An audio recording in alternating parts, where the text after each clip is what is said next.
RH30, Eric, ibalita mo yan. Miss Kay, walang kawala nga sa mga otoridad ang isa sa sospek na nagnakaw sa isang simbahan sa Lian, Batangas sa sinagawang manhunt operation ng mga otoridad. At sa ibinigay na rin impormasyon ng isang concerned citizen ay mabilis na nadakma ang sospek na nakilalang si Roland Dacurmo, 32 anyos, habang tinutugis naman ang kasamahan nito na si alias Toto. Sa aking panayam kay Lieutenant Colonel Bismarck Mendoza, Hepe ng General Trias City, may nabigay sa kanilang himpilan ng impormasyon sa isa sa responsable na pumasok at nagnakaw ng mga donasyon at mahalagang gamit sa loob ng simbahan ng San Juan Bautista sa Lian, Batangas.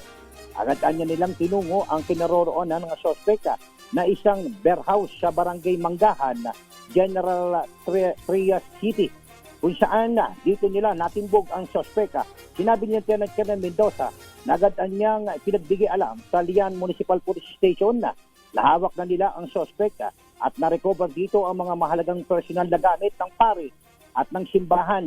Mga sobre kung saan nakalagay ang mga donasyon at umigit kumulang sa 13 kilo ng mga barya at mga bundle ng pera.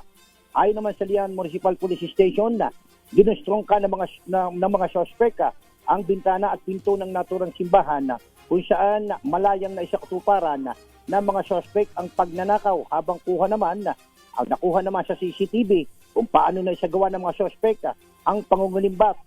Nakatakda namang i-turnover ng General Trias Police sa Lian Municipal Police Station ng sospek habang patuloy na tinutugis si alias Toto.